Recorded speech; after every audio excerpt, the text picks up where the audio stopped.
A lot of it is basically hard work on Junior's behalf. Like, he works on the car 7 days a week and has it prepared. When we go to a racetrack, we're ready to win.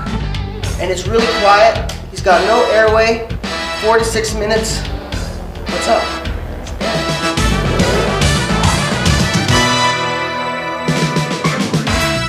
Motoring 92 is brought to you by Quaker State. Quaker State, one tough motor oil. This week we're at Delaware Speedway in Delaware, Ontario.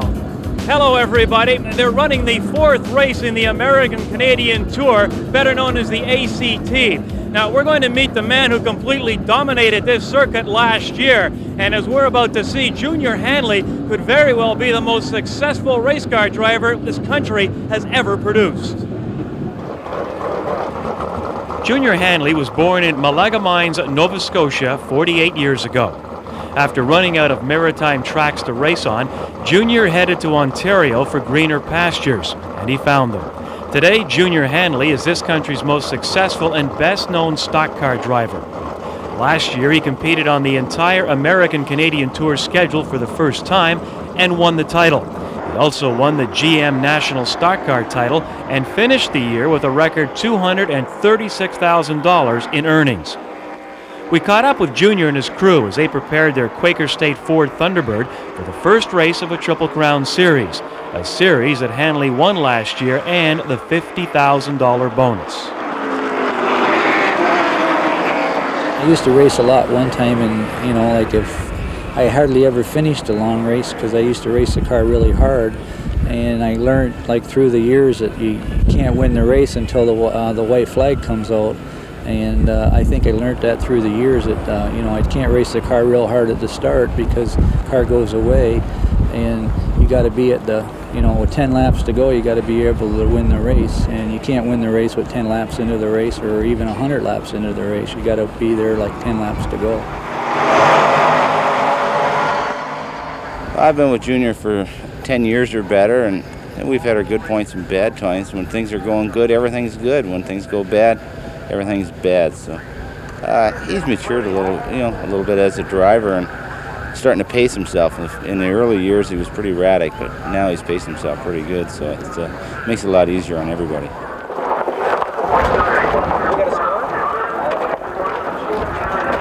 He's still pretty aggressive. Like his idea is to be at the front, and as soon as he can get there, the better off he is.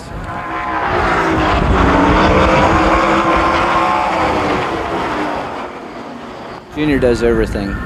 He does everything. That's the way he's been, and he likes to do things so that he knows it's done right. He's worked at it a long time. So. This is not a 100-lap sprint at Thunder Road. This is 200 laps on a half mile. There are a lot of things that are going to happen in that 200 laps. Unfortunately, not everybody here is going to go home whole. Unfortunately, not all of these parts and pieces are going to stay together. There are going to be some cautions. When there are cautions, things shuffle around. This ATC racing is about the best short track racing around, and they have a lot of cars. They have a lot of young guys that's coming up. It's running really good, and it's like a growing thing. And like each year, it gets better and better and better, and it's going to be a real big thing probably in another 3 or 4 years. And if somebody wants to get into racing, it's a real good thing to start with.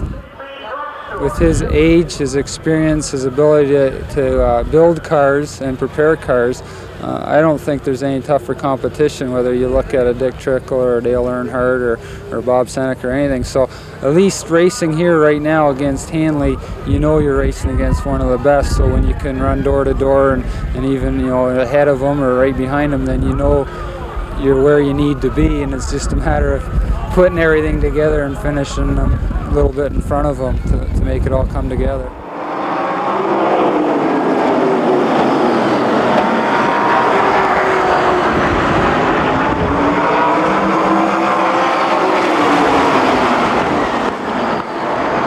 A lot of it is basically hard work on Junior's behalf. Like, he works on the car 7 days a week and has it prepared. When we go to a racetrack, we're ready to win. We don't go to run for second. And I think that's the big secret behind most of these guys. We're there to run at the front.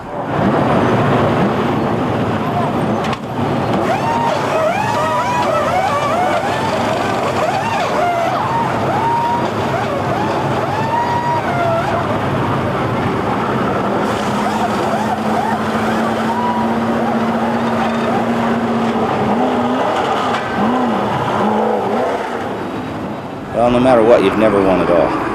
Like that, you know, that's sort of an understatement. But just basically keep on winning. Keep on at the front. Keep Molson's happy. Keep Quaker State happy. Ford Motor Company happy. When they're happy, we're happy. So, and they're only happy when we win.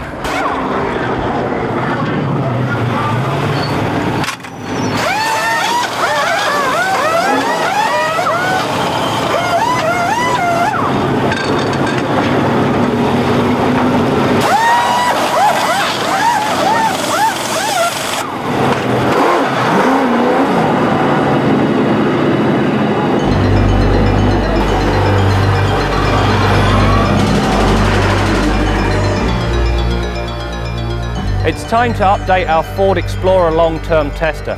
Now to date we haven't had a single iota of trouble with this vehicle.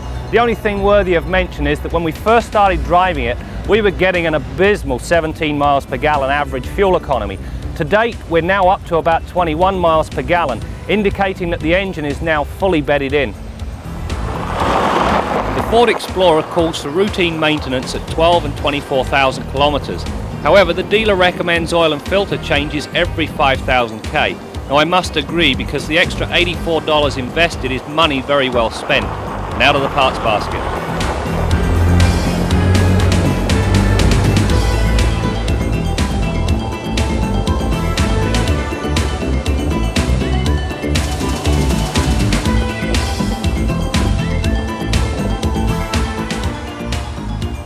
The Cougar displayed a level of athletic agility I did not expect. The suspension provides a smooth, supple ride whilst managing to control the amount of body roll extremely well.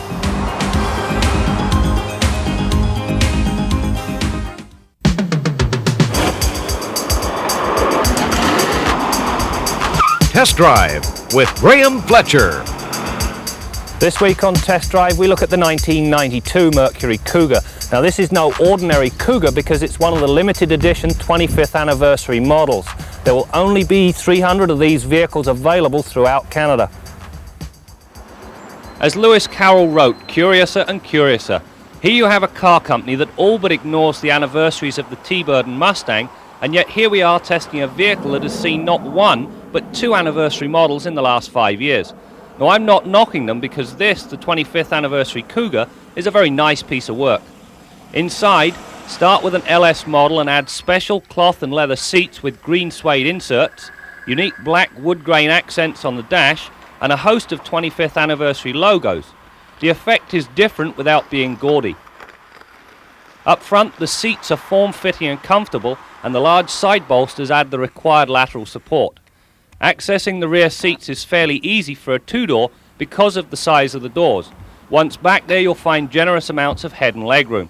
The only downside is that the sheer size of the doors can make them rather cumbersome in close quarters. The dash features a full array of analog instrumentation that is very easily read at a glance, and all controls from the power windows on the left through the steering wheel mounted cruise controls to the radio are all well placed and easy to reach. On the subject of the radio, it is Ford's JBL sound system complete with an in-dash CD. For the money, there simply is not a better sounding system. The trunk is simply huge, features a nice flat floor and bumper level liftover. The only hindrance is the mammoth amplifier that hangs down on the right side. Picture this for a scenario. You just wheeled into your local shopping mall and you've opened the trunk to get something out or to put your valuables back here. Now all the time you've got the deck lid open, this little number here is conspicuous and open for anybody to see. Now that is the keyless entry code for this car. In essence, if somebody picks that number up, you've given them a key to your car. So while you're inside doing your shopping, he's out here rifling the car and wandering off with your valuables. Do yourself a favor and move the sticker to somewhere that's a lot less conspicuous. While the driving position is very good, visibility to the rear is hampered by the very narrow rear window and massive rear roof pillars. The other major criticism with this car is the fact that there is no airbag. Under the hood, our tester came equipped with the optional 5-litre high-output V8. Power is rated at 200 horses and 275 pounds-feet of torque. As you might expect, the car is no slouch. While 0 to 100k is accomplished in 9 seconds, the car comes into its own in the mid-range. Step on the gas at 80 and you zip through the 120 mark in short order. Matched with this engine is a 4-speed automatic with overdrive. In an effort to improve fuel economy, the transmission gets into top gear as soon as possible. The problem is that sometimes the thing is slow to kick down unless you nail the gas pedal, and when you do that, the downshift is very abrupt. In the pylon test, the Cougar displayed a level of athletic agility I did not expect. The suspension provides a smooth, supple ride whilst managing to control the amount of body roll extremely well. The steering also offers a high degree of feedback, again something I did not expect. All in all, the ride and handling characteristics proved to be much better than I had anticipated. My pet peeve on the Cougar is really quite simple. It's to do with the aerial, and it nearly cost me a few bob when I went to the car wash prior to doing the test drive. In essence, when I turned the radio off, the aerial didn't go down, unlike it does in most cars. With this vehicle, you've got to use a separate and different button. Now, why they didn't wire the thing through the radio is beyond me. Anyway, now to the scoreboard for a rundown on the 1992 25th anniversary Cougar. For a large car, the Cougar handled the pylon test with remarkable aplomb. Out on the open road, the suspension provides a firm yet supple ride that ensures the required level of comfort. The 200-horse V8 engine ensures prompt throttle response under all circumstances. 0 to 100 acceleration is accomplished in 9 seconds. The $1,500 cost of upgrading from the rather anemic 3.8-litre V6 is worth every single penny. The brakes are responsive and the pedal easy to modulate. We required 117 feet to stop from 80k. The addition of an anti-lock system here would not go amiss. The Cougar is very comfortable and easy to drive. Under most circumstances, the level of wind and engine noise is minimal. The exception is under hard acceleration, but then the sweet song that the engine sings is rather pleasant to listen to. Fuel economy is not one of this car's fortes. During the test, we averaged a rather thirsty 14 litres per 100 kilometres or 20 miles per gallon. High and low figures were 28 and 18 respectively. The Cougar successfully blends luxury and performance in an appealing package that offers the best North America has to offer: V8 power in a rear-wheel drive car.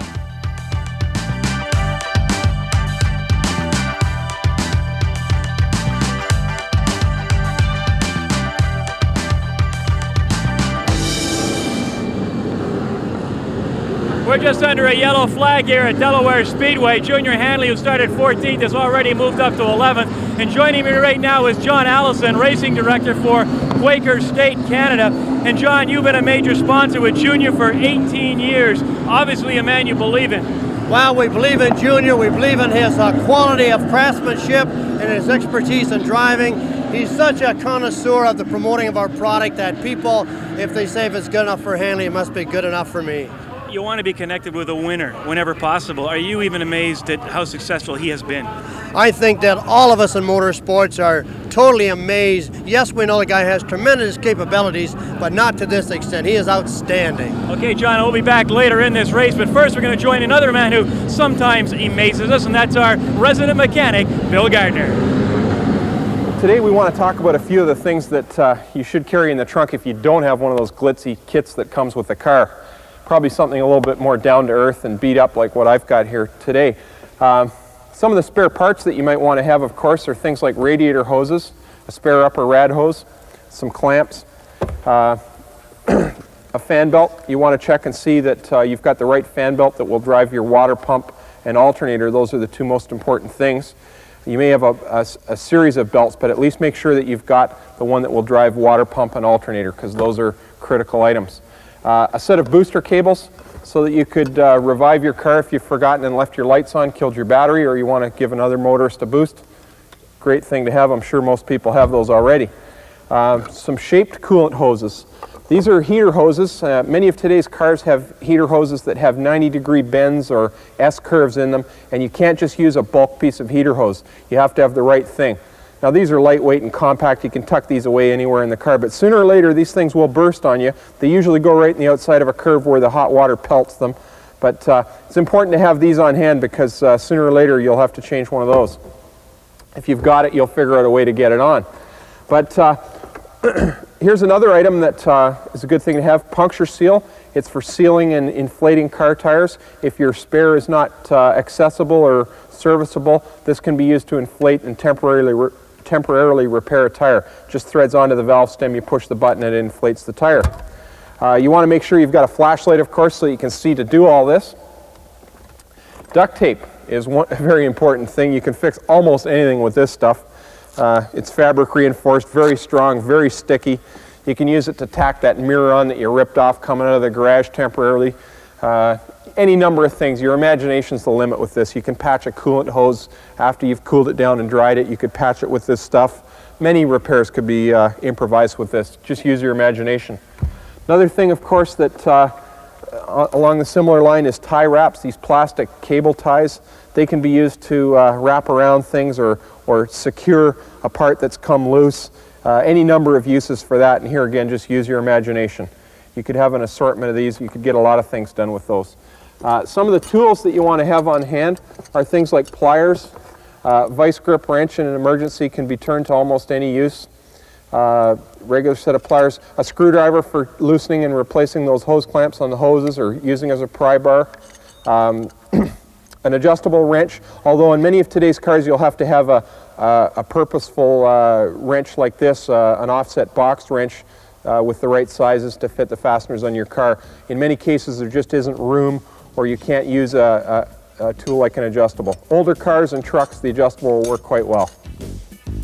I guess the most important thing to remember is just to take stock of your own particular vehicle and needs, conditions, and tailor your little toolkit and parts kit to suit your needs, because every vehicle and every driver and his conditions may be a little bit different, and that's going to dictate what you should have as spares and what kind of tools you should have. Don't ask me why I've got this baseball glove, but I don't know, security blanket? Maybe I'd amuse myself till I could figure out how to fix the car, or till it cools down and I could work on it. Who knows? Till next week, I'm Bill Gardner for Motoring 92.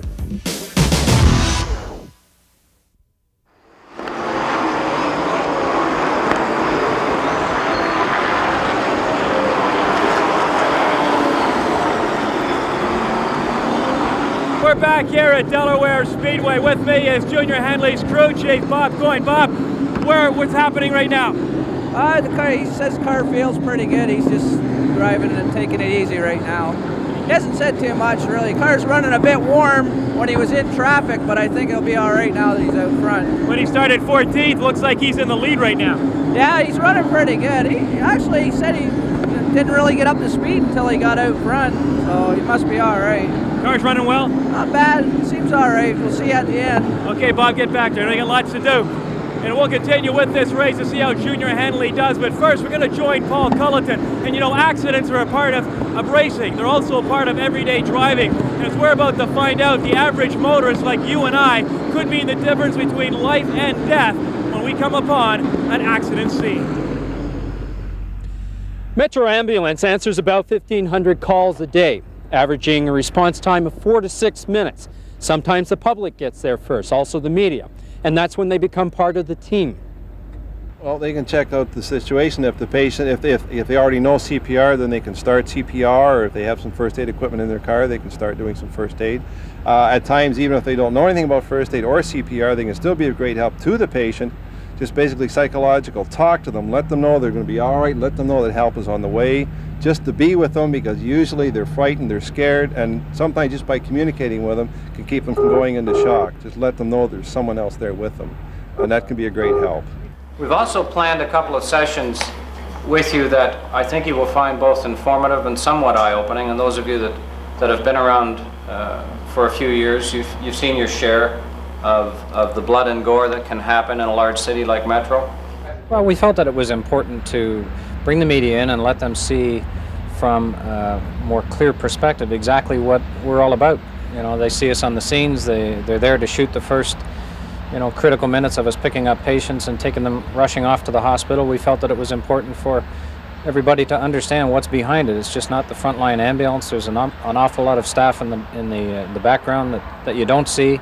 There's an awful lot to our system. It's a very sophisticated system, and we felt that it was important for the media to understand that, as well as we're concerned about their own safety. I mean, that was the reason for bringing the helicopter in, so that you could really experience what that was like. It's too late when you're on the side of a highway and the helicopter's coming in at that particular scene. And now let me put the question out to you. How many times have you seen an accident, no ambulance, no police, and you wondered, what's going on here? What am I going to do? Or what could I do? Today we're going to teach you how to manage some of the life-threatening components. We use this finger. We're going to use it again in choking. It's called the rude finger. It's used for landmarking.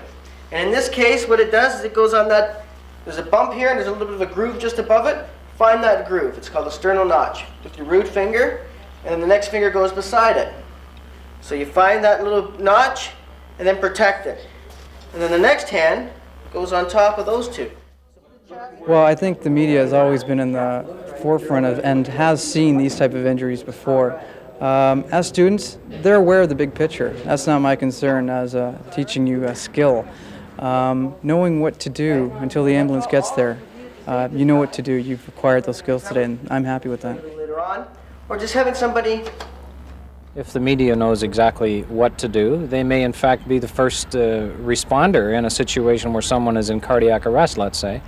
But ultimately, the most important thing, I think, from the media perspective, is that we are teaching the general public. We're making them aware of what to do in an emergency, certainly how to call for help. Knowing that we have 911 is one thing, but knowing what to expect to happen after you dial 911 is a very, very important part of the whole process. So, that's what we rely on the media very closely for. So with just a few laps remaining, Junior Hanley is in front of Robbie Crouch and but he's hoping that'll be enough to hang on for victory here at Delaware Speedway. We'll be back in just a few minutes.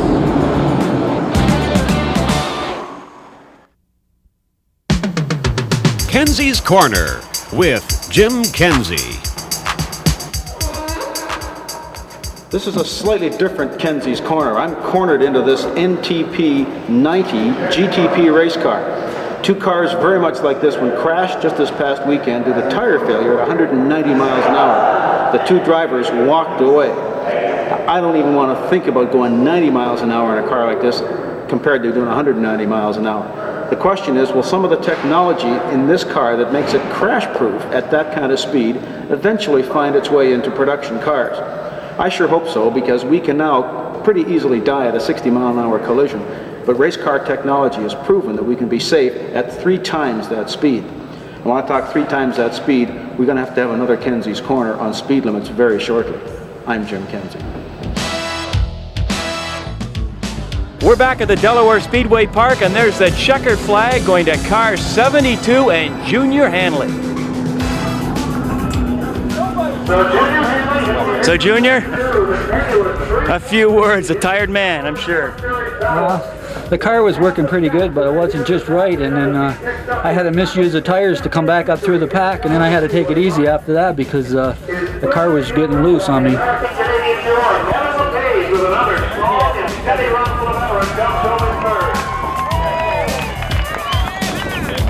Well, Junior Hanley has done once again what he does best, and that is win races. And last year's champion is hoping he will go on to defend his title this year. And incidentally, we'll be keeping an eye on Junior Hanley's progress all season long. Well, that is it for now from the Delaware Speedway, but we'll see you next week for more stories about cars and the people who drive them. Motoring 92 has been brought to you by Quaker State. Quaker State, one tough motor oil.